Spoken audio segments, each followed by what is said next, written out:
Nous communiquons tous les jours, à la fois dans notre vie personnelle comme professionnelle. Et pourtant, nous ne sommes pas tous à l'aise dans cet exercice à la fois naturel et inconfortable. Certaines études disent même que prendre la parole en public est l'une des plus grandes peurs de l'être humain. Et nous fuyons bien volontiers ce moment.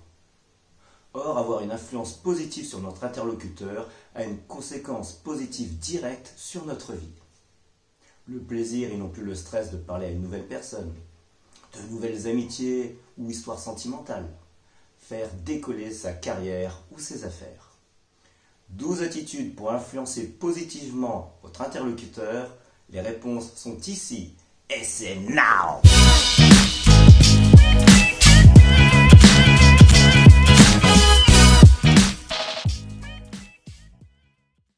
Bonjour à toutes et à tous, je suis Gérard Thienne, comédien, improvisateur, orateur et formateur en communication. Ma mission, rendre vos prises de parole simples et efficaces.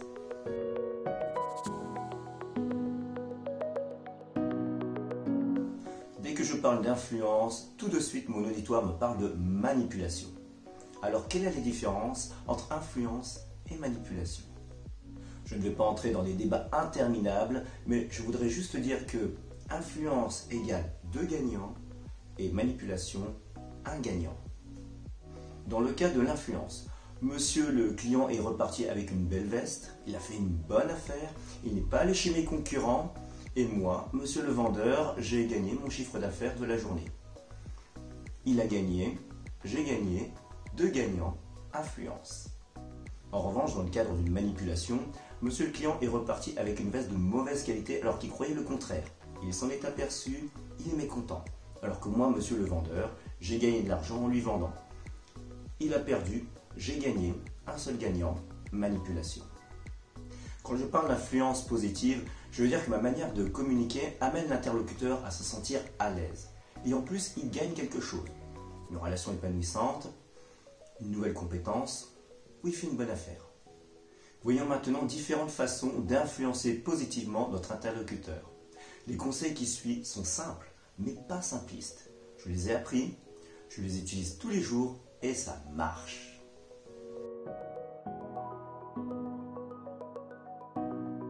Numéro 1, comprenez l'autre avant d'être compris. La plupart des gens écoutent avec l'intention de répondre, mais pas de comprendre. Ils se contentent de se concentrer sur les mots, mais manquent le sens de ce qui est dit. On entend tout par rapport à son vécu. Donc on décide prématurément ce que l'autre personne veut dire. Considérez l'autre d'abord, son ressenti, ses idées, son message, sa vision du monde, plutôt que d'imposer votre vision. Vous apaiserez considérablement votre communication. Numéro 2, donnez sincèrement de l'importance à votre interlocuteur. Nous avons tous besoin de nourrir notre besoin de reconnaissance. Nous sommes les premiers à mal nous parler, à mal nous considérer. Donc sachez reconnaître la valeur de votre interlocuteur sur un point ou un autre. Sa qualité, son talent, sachez la mettre en lumière. Et c'est encore mieux si vous le faites publiquement, devant un groupe de personnes. Parlez avec votre cœur, pas de flagornerie. Si vous lui inventez des qualités ou si vous mentez, ça va se retourner contre vous. Pas bien. Numéro 3, souriez. Les conventions sociales nous apprennent depuis tout petit à sourire pour être agréable aux autres. Surtout face à Mamie Marcel qui pique. Mais il est vrai que le sourire, sincère évidemment, est une clé d'entrée puissante de communication positive. Le sourire est contagieux. Il transmet la bonne humeur, la sérénité, la sécurité, l'interaction, la coopération. Le sourire de la joie sincère, le sourire de Duchesne, se voit même avec un masque. Parce que quand on sourit, il y a une contraction du muscle orbiculaire de l'œil. Donc simple, gratuit et puissant, le sourire sincère. Numéro 4, appelez les gens par leur prénom. Appelez les gens par leur prénom si l'occasion s'y prête. En règle générale, les gens aiment qu'on les appelle par leur prénom. Ils se sentent exister, reconnus, considérés. Donc retenez les prénoms de vos interlocuteurs et prononcez-les régulièrement. J'ai pas dit non plus toutes les 3 secondes, parce que ça deviendrait un tic de langage, ça deviendrait vite énervant et serait donc contre-productif. Numéro 5, écoutez votre interlocuteur activement. Rien de pire que de parler à une personne qui a l'œil vitreux, qui bave et qui va penser à ce qu'elle va manger le soir. En clair, quand on parle, on aime être écouté. Donc donnez du feedback à votre interlocuteur. Montrez-lui que vous êtes présent, que vous suivez, que vous êtes intéressé. Hochez la tête, réagissez avec des mots, posez-lui quelques questions, faites-le parler de lui-même. La personne sera heureuse et en plus vous en apprendrez plus sur elle. Numéro 6, soyez sympathique. Cela passe par un langage ouvert et surtout, trouvez-vous des affinités. De prime abord, quand on rencontre une personne pour la première fois, notre instinct nous dit de fuir, de combattre ou d'interagir. Vous donnerez à votre interlocuteur envie d'interagir, de coopérer avec vous si vous créez avec lui une sympathie. Nous aimons les gens qui nous ressemblent. Pour cela, trouvez-vous des similarités. D'apparence, vêtements, accessoires, des points communs, culturels, sportifs, culinaires, des amis en commun. Faites des compliments et devenez familier par des contacts réguliers. Par exemple, si vous venez voir votre interlocuteur 2 fois par semaine, il vous connaît, il ne se méfie plus et donc vous devenez un ami. Numéro 7, synchronisez-vous.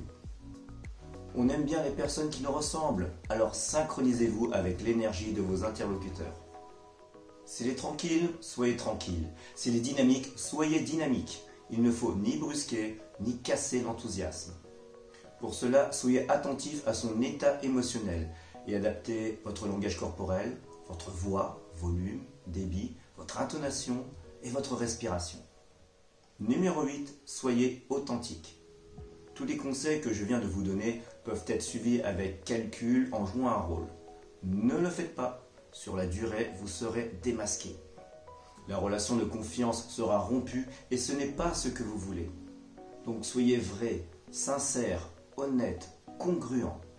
Alignez vos propos avec votre langage corporel, votre voix, votre intonation. Vous serez alors cohérent. Ainsi vous serez crédible, on vous fera confiance, donc soyez authentique. Numéro 9, parlez en termes positifs. Parlez en termes positifs le plus possible. Le cerveau traite facilement les informations positives et en revanche il a du mal avec la négation. Donc il est plus efficace pour votre communication d'adapter votre message en des termes positifs. Les mots se transforment en images et en films dans l'esprit de votre interlocuteur. Par exemple, si une personne a une phobie des voyages en avion et entend le commandant de bord annoncer « Bonjour mesdames et messieurs, bienvenue à bord, nous n'allons pas nous écraser, les hublots ne vont pas exploser, les moteurs ne vont pas prendre feu et nous ne virerons pas d'attaque terroriste. Merci de votre confiance, je vous souhaite un agréable voyage. » Alors notre personne phobique, rassurée ou pas? Donc au quotidien, je vous invite à répondre plutôt avec plaisir, plutôt que pas de problème, ou alors contactez-moi pour plus d'informations, plutôt que n'hésitez pas à me contacter pour... La négation instille le doute, donc parlez en termes positifs, vous enthousiasmerez vos interlocuteurs. Numéro 10, prenez contact avec la personnalité de vos interlocuteurs. Dans le monde de l'entreprise, il est possible de distinguer les employés selon 4 catégories. Les rêveurs, ce sont ceux qui apportent de nouvelles idées.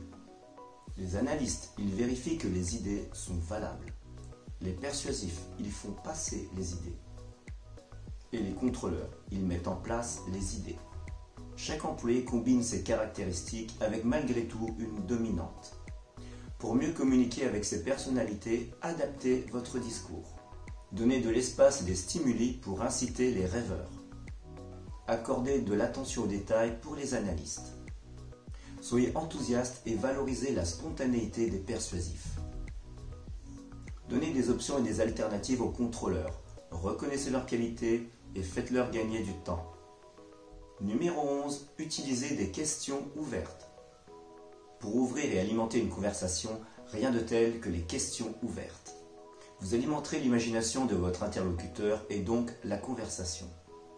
Il parlera avec cœur, vous pourrez donc rebondir sur les informations apportées.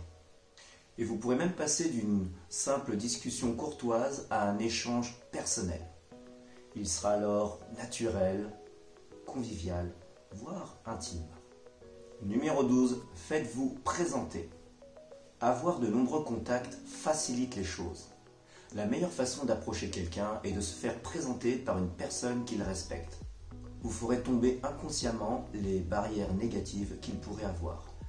La communication sera donc d'emblée plus naturelle et conviviale. Voici maintenant le résumé de cette vidéo, 12 attitudes pour influencer positivement votre interlocuteur. Pour faciliter vos communications personnelles comme professionnelles, voici 12 attitudes que je vous conseille d'adopter. Numéro 1, comprenez l'autre avant d'être compris. Numéro 2, donnez sincèrement de l'importance à votre interlocuteur. Numéro 3, souriez. Numéro 4, appelez les gens par leur prénom. Numéro 5, écoutez votre interlocuteur activement. Numéro 6, soyez sympathique. Numéro 7, synchronisez-vous. Numéro 8, soyez authentique. Numéro 9, parlez en termes positifs. Numéro 10, prenez contact avec la personnalité de votre interlocuteur. Numéro 11, utilisez des questions ouvertes. Et numéro 12, faites-vous présenter. Maintenant, vous connaissez mes 12 attitudes pour influencer positivement mes interlocuteurs. Si elles fonctionnent pour moi, elles fonctionneront pour vous.